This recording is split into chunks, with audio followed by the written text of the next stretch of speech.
Hey everybody, welcome. It's time for Atomic Radio Hour, the post-nuclear podcast. Hello, hi, my name is Vince. How are you? What's going on? What's new? You look fantastic. This is episode 335. Yes, you heard that correctly, episode 335. How are you doing? You look great. You look fantastic. You even smell really nice today. Thank you for bathing. Really appreciate that. Yeah, I didn't want to be the person, you never want to be the guy who's like, oh, you know, you kind of been funking up the office, but like, it's nice. I'm happy that you took the initiative. I'm happy that somebody said something, you took the initiative. How are you? Welcome to the show. Today's episode is brought to you by the Ghoulman Entertainment Patreon. Link in the description below if you like the show. Check it out. Just liking the show and sharing with a friend is plenty, but if you really like the show and you want to check it out, and maybe even be here for a live recording, check out the link in the description below. I want to give a quick shout out to Willy DuWitt, who is here tonight for tonight's live recording. Hello, sir. Thank you for being here. We got a lot to talk about. I want to start by just saying hello, and also by saying, if you're watching this in California, I'm really sorry, especially if you're in the Los Angeles area. I'm really, really sorry about what's going on. I hope you're safe. I know there's a bunch of stuff going on with, like, the Fallout show, and I could wrap it back into that, and I don't feel like I should, but it is an apocalyptic event. This is the fire. This is the fire. This is the fire that will be in history books. This is the fire that will be spoken about for years to come. Just look... Just take care of yourself. It's a scary time to be alive, but it's an extra scary time when the world feels like it's quite literally on fire. I often say the world is on fire, but it's actually literally on fire, and I'm really sorry if you're being affected by this. Sorry to kind of open with a downer. It's sad to see. It's sad, and then, like, what's even more sad is, I don't know if this is everywhere or just an American thing, but it seems like as soon as something happens, it immediately becomes a conspiracy theory. And, you know, if it's not the government, it's the Jews. Like, that's just what it seems like in America right now, and I'm really, really sorry that your life has been affected.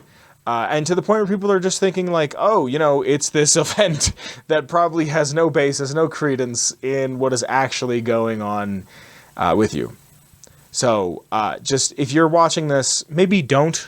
If you're in California, make sure your family and your friends and the things that you love, the people you love, are safe. And then come back and check this out. This is on YouTube. It's on podcast platforms. It's not going anywhere. After saying that, I would like to say real quick, I have a little bit more of a new setup this week. I wanted to work on it a little more over the weekend, but I didn't get everything the way I needed to get it set up. But now I have a laptop stand. So my laptop isn't just on a leaf from an old desk on my bed with my Focusrite and in front of me. Now I have my laptop in front of me, so things are next to me. I can see chat. Hey, chat, you wanna speak up? You wanna say hello? Willy DuWitt?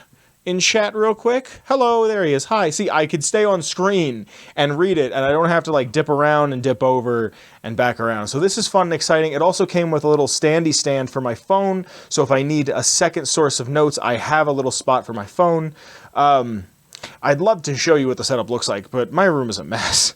I have been incredibly busy this year. It's a huge improvement, and it's something that I can't believe I didn't think of sooner. I was looking for one, couldn't find one, finally found one, and here we have it. But everything's right here now.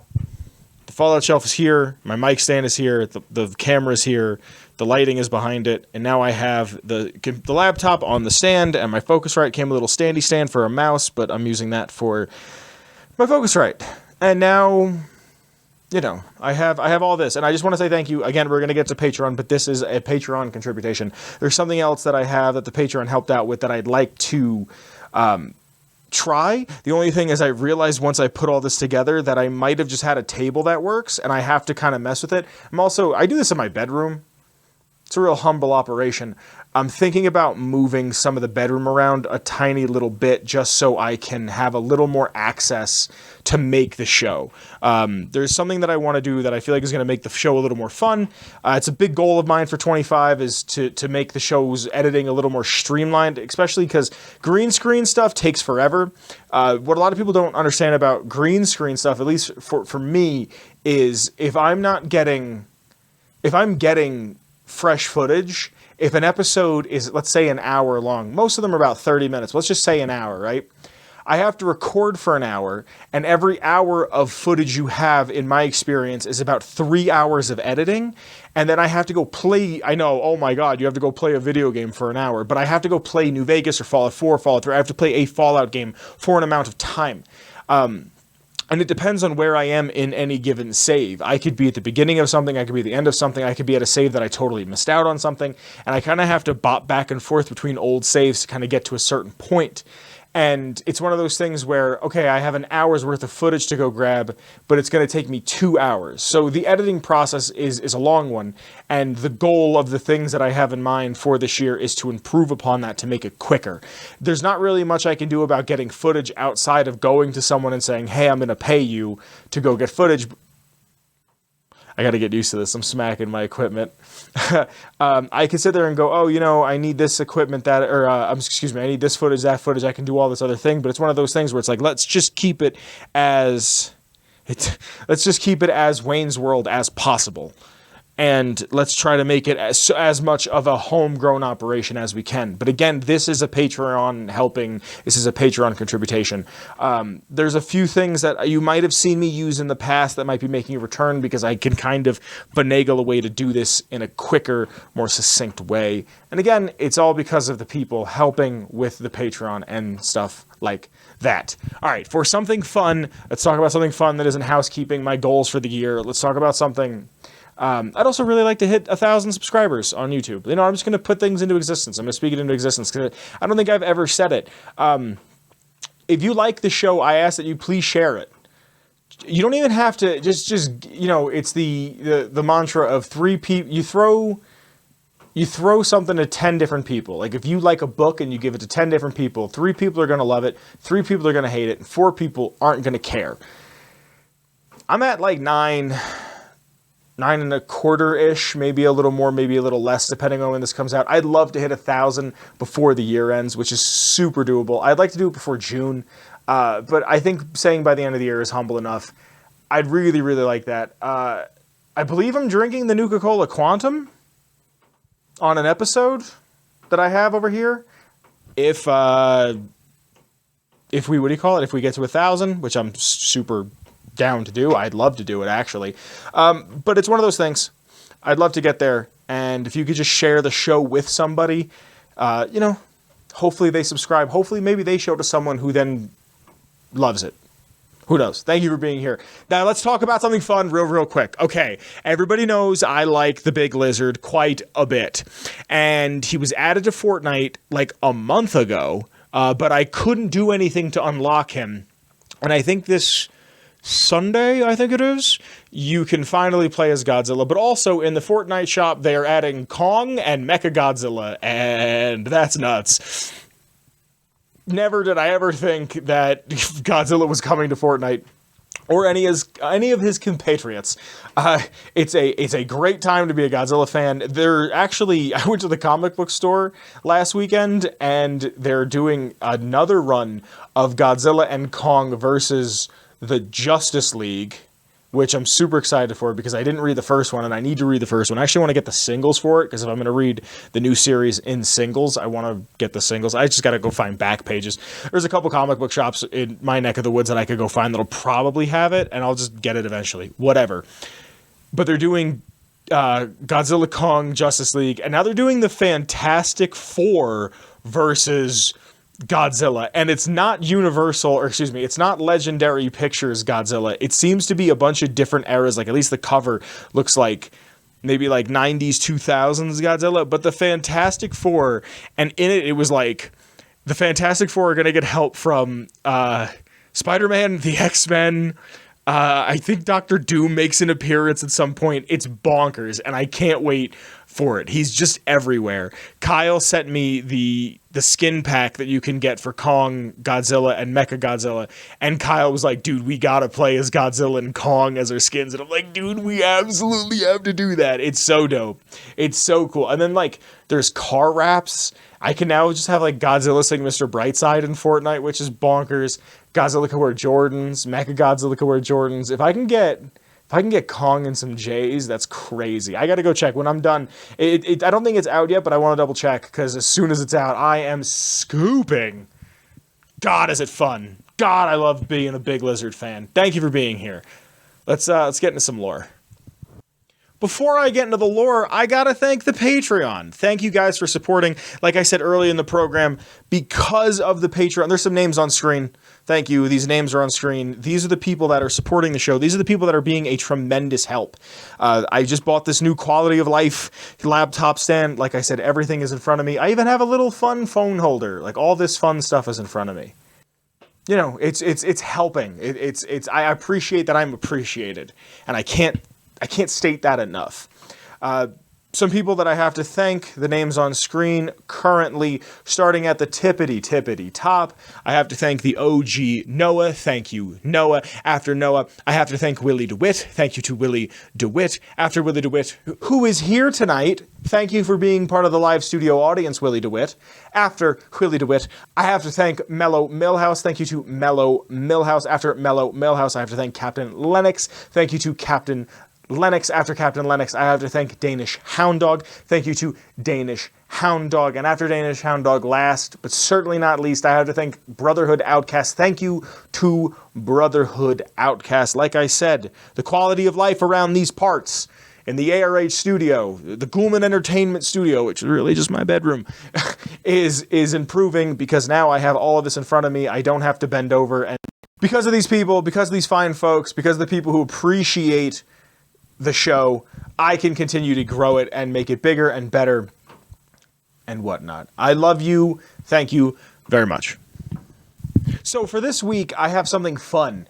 Something that's not quite a quest, something that's not quite just not just a quest, not just a collectible, not just a piece of world building. I have something that I thought is really interesting. We might do its counterpart next week. I'm not sure how I feel, but we might just do it. I'm thinking about it, and I'm kind of leaning towards it.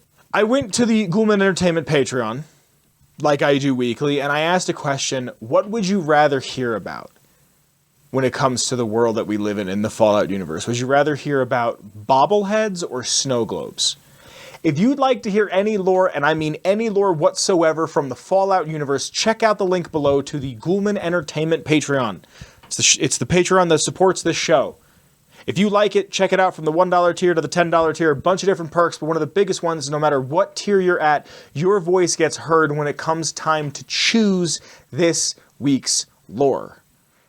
This week's lore I bring to you by way of the Ghoulman Entertainment Patreon on the Snow Globe collectibles from Fallout New Vegas.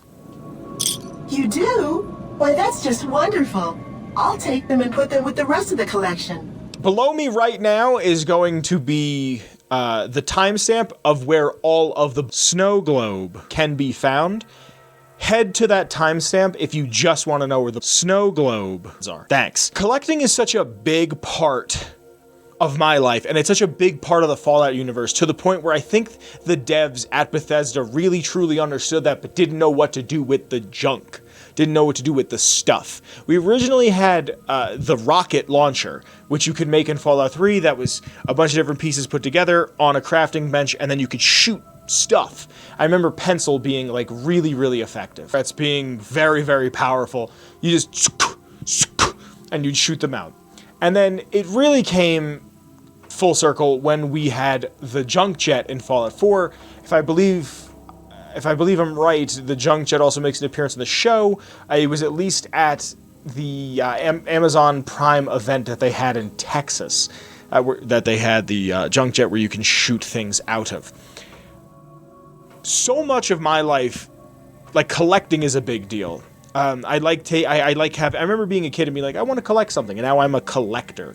A big reason why I feel like Kyle and I became friends, shout out to Kyle, is because we're both collectors. Kyle has what we've so lovingly started to call a museum, because he just has everything. If you need something, Kyle has it. That's what it feels like. Kyle and I have been reading a lot of comic books, and I said to Kyle, do you have this? And he goes, yep. I said, send me a picture. I want to find the exact copy he has. Like, it's just a thing. Next to me is a shelf of things that I love. And what I love about the Fallout games is that it's an optional collectathon. I never liked Banjo-Kazooie because it felt like a collectathon where you just had to go find stuff. What I like about Fallout is go play the story, go live in the world, go do what you want to do. Also, there's a bunch of fun stuff to find. And in New Vegas, we have the snow globes that both have a monetary value, and they're just kind of fun to learn a little bit about real-world history and in-game history. They're Vault-Tec promotional items, much akin to the bobbleheads that we've seen on the East Coast. And while we're talking about bobbleheads, I'm going to probably say this when we talk about bobbleheads. I think it's really wild that the barter bobblehead in Fallout 3, 4, and 76 has a bottle cap in his hand and not a bag of money. Bottle caps are not a thing until post-war, as currency are not a thing until post-war, but you can sell them to Jane in the Lucky 38 for 2,000 caps and or put them on the bobblehead stand in the Lucky 38's rec room, in the Presidential Suite's rec room. I love collecting shit. Just garbage. I love it. There's something about it. The way I've said it before, the way I first played Fallout 3 was I needed one of everything, and I don't know where that came from. It wasn't even like a greedy way where I needed one of everything in pristine value. I just needed one 10mm pistol, one Chinese pistol, one Chinese assault rifle, one... even Willy DuWitt in chat is going, yo, same. I just needed one of everything. One set of armor. I needed one chem. I don't know where that came from. I just wanted one of everything. And I remember playing the game and just grabbing everything I could, even to the point where I was putting caps away. And I've talked about this before. I would put caps away and only keep about 2,000 on me at a time. And that's just how I played Fallout 3 for years.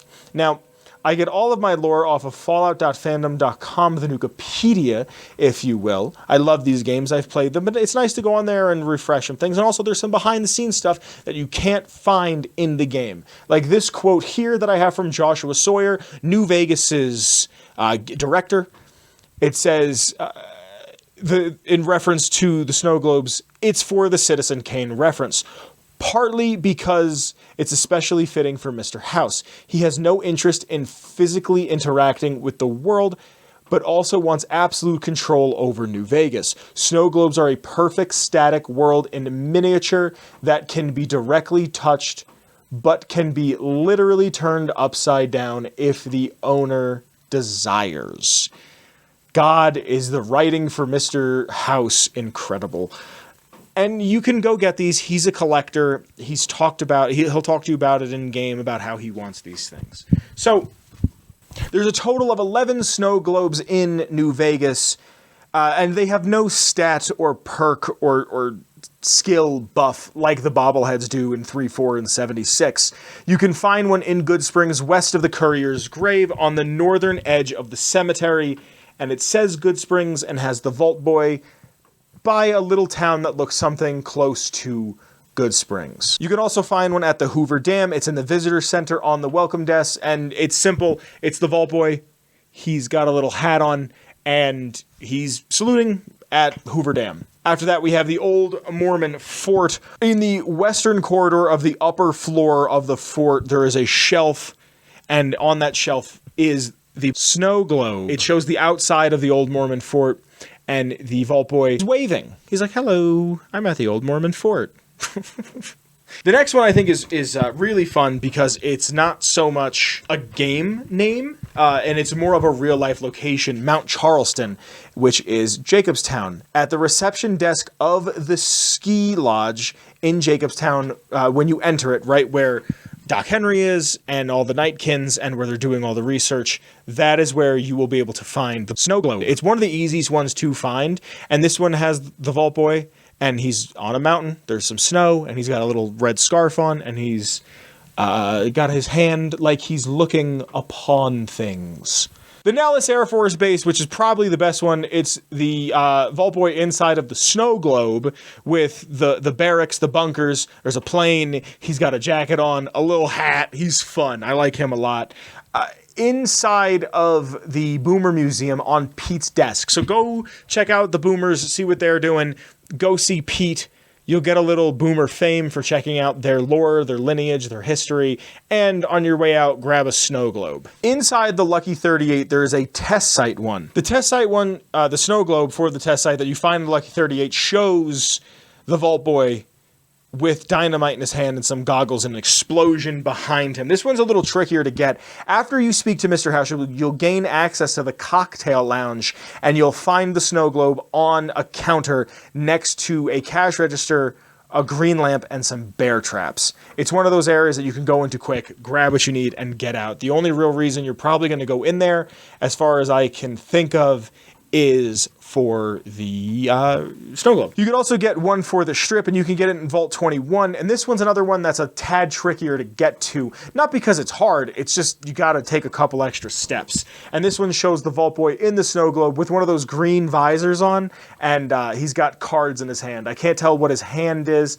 but it also shows the Vegas Strip. In the Vault 21 hotel, in Sarah's room, Sarah being the hotel operator, there's a nightstand, and on that nightstand you can grab the bobblehead. To get into her room, though, it is an average lockpick, or you could pickpocket her and take her keys off of her, and you can go get what you need. Also, it's in the room directly next to the room you can rent on the strip. So your player home is directly next to her room. Now that's all the snow globes for the main game, but the DLC also allowed snow globe. And for one of my favorite, if not my favorite DLC, for the Sierra Madre, you can get a Sierra Madre Casino snow globe in the upper levels of I always say it wrong. Salida del Sol North. There is a hole entrance to a building. You can find a snow globe next to Dean's secret stashes. It just shows the casino. It shows the casino and the Vault Boy, and he seems to be celebrating on a big pile of chips. Hooray! You can get one in Zion National Park in the northwestern part of Zion. Behind the counter of the general store, there is a lower level shelf in which the snow globe is located, and it looks to be like Zion National Park, and the Vault Boy with a walking stick and a backpack like he's getting ready to go on a little hike. In Big Mountain, you can find one near the catwalk next to the model houses in the X-17 meteorology station, and this snow globe looks like Big Mountain, the facility, where the Vault Boy has on a scientist jacket and some red gloves, and he looks like he's pouring something into a beaker. And the picture's kind of small, but if I'm looking at it correctly, it seems to be like a giant rad scorpion, but I'm probably wrong when I say that. Nope, there's a giant rad scorpion there. And lastly, for the final DLC for Lonesome Road, just past High Road, take a right onto the bottom of the hill and up the stairs of a bookshelf of the Junction 7 rest stop, you'll be able to find the Lonesome Road snow globe. And it's the Vault Boy with his hat off, saying goodbye, and there seems to be a city behind. I wonder if there's a little more nuance to that one, in the sense of like, hey, this is the last DLC, we're done with this game, we'll say goodbye to the players with this last one. Like I said, the bobbleheads are not mandatory. It's a thing that I know I've done because I love silly little collectible dumb bullshit like that. And I've done it before, I'll probably do it again. It's an achievement if you get them. Right here, I have some fun facts, again from the wiki. To receive the Globetrotter achievement, only the 7 snow globes in the base game need to be found. Selling them to Jane is not necessary to get the achievement. The 4 snow globes found in the add-on do not contribute to the achievement. Picking up snow globes in the add-on will add them directly to the shelf and do not require Mr. House to be alive. 3 of the 4 snow globes found in the add-on do not have a snowing animation. The Sierra Madre snow globe contains a cloud gas. The Big Mountain snow globe simply doesn't have any snow, while the Lonesome Road snow globe is the only globe that is damaged and has a large hole on the dome, and you can see that the Vault Boy has fallen over on the inside. Also, there's a glitch on 360 that sometimes you can only sell snow globes to Jane one at a time, regardless of how many you have found. This is a really fun part of New Vegas. It's a really fun part of really any open world game. I'm currently replaying the Arkham series, and I'm trying to find all of the Riddler trophies because that's just fun to me. I like finding things. I like the sense of going, ooh, piece of candy, ooh, piece of candy, ooh, piece of candy. And I hope you enjoy that too, because that has been this week's lore. Hi, everybody. How are you? Welcome to segment 3, the third segment It is currently January 15th, 2025. How has your year been so far? It feels super slow for me, like incredibly slow for me. I feel like everything has happened, yet nothing has happened at the exact same time, if that makes any sense, and I don't know how I feel about that at all. I feel like everything has happened and nothing has happened. Apparently America is trying to buy Canada, wants to try to buy Canada and Greenland and Mexico, and then change the name of, like, bodies of water and a bunch of other dumb stuff that doesn't seem like a great use of my tax dollars. But that's what it'll go to, maybe. And, you know, I brought it up earlier that California is currently on fire and whatever. But it just seems like everything is happening and nothing is happening at the same time. And I just want to know how everyone is feeling at home. Because it's just one of those times where, like this weekend, actually, while I'm probably recording this, we are supposed to get record temperatures here in beautiful Colorado. Let me see, southern Colorado. Let me see if I can find the actual weather report. And this is the thing, is like, I'm waiting for this. I'm waiting for the bad weather to happen. I kind of really just want a snow day. Like, where I come home after work, clean everything, and then just sit on the couch. Like, especially if it's what is normally my last day of work, where I can sit on the couch and just play video games for just an extended period of time that, like, nothing matters. Look, Willy DuWitt in chat is saying, I was 10 degrees Fahrenheit last night here. That's really cute, buddy. That's real cute. Tonight is going to be 24 degrees. Yesterday was, I don't know, I got in my car and my car said it was 4 degrees this morning. Friday, it's telling me, is going to be 45, but Saturday is going to be a low of -1 and a high of 16. Sunday is going to be a high of 16 and a low of -3. And Monday, get ready for this one, Monday is supposed to be 8 with a low of -6 and snow Saturday. Yeah, so this is just Colorado weather. It's actually, like I said, I think last episode, it's the 4-year... Can we focus on me, camera? Thanks. It's the 4-year anniversary of me being out here, and I believe it was like January 10th. It was like a day or 2 or 3 or 4 after I had gotten here. We got hit with like 6 inches of snow immediately. So I got the full Colorado experience of just like, here you go, here's your snow, asshole. Like, you want to live here now. But I'm really hoping for like... And like, that's a thing that I think has done me wonders for my psyche. Is looking forward to having one snow day a year. Not the same as like when you were a kid and it was like, oh, I get to go to bed late. I'm going to watch all the Adult Swim I want. And then I'm going to get up and then I'm going to play Halo Reach. And then I'm not going to do anything. I'll get up and shovel and that's about it. It's like, I know one day is coming a year, be it January, February, March, where I can just take off and I can do nothing. And I have like this Sunday I'm doing nothing because of how cold it is. Monday I have to go to work, but I have a feeling they're going to shut down my job. They've been doing that lately. I have a feeling they're going to shut it down because of how brutal the weather is going to be. And I have a feeling a lot of people aren't going to come in. So they're just going to say, screw it, shut down.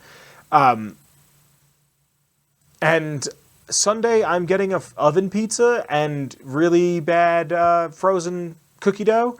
And that's it. I might get some chicken nuggets too. I just want to eat like a child. I want to sit inside and play video games all day and just hang out. I've been really feeling the need to play Skyrim, but I feel like that's just snow. I've also been so divorced from Skyrim that I feel like now I could go back and play it and I might actually like really, really enjoy it because I've been so removed from it. Also, my hands are getting incredibly cracked and ashy, and that's fun because I didn't know that could happen to me. I hope you guys are staying safe. I hope you're staying warm or cold and not on fire. Be safe. I hope the year's been good for you. I can't wait to see what this year has for us. For me, it seems like it's going to be a little bit more of a chill year, and I'm A-okay with that. I love you guys. Thanks for sticking around. Thanks for being here. The intro music is by the one and only Shane Ivers. It's called Feather Duster, but you can get all of his free music over at silvermansounds.com/free music. Thank you to the Patreon. Thank you to Willy DuWitt for being here tonight. He's part of the live studio audience. Check it out. Like I said, I have some goals with the show that I'd really love to accomplish this year. Shout out to the...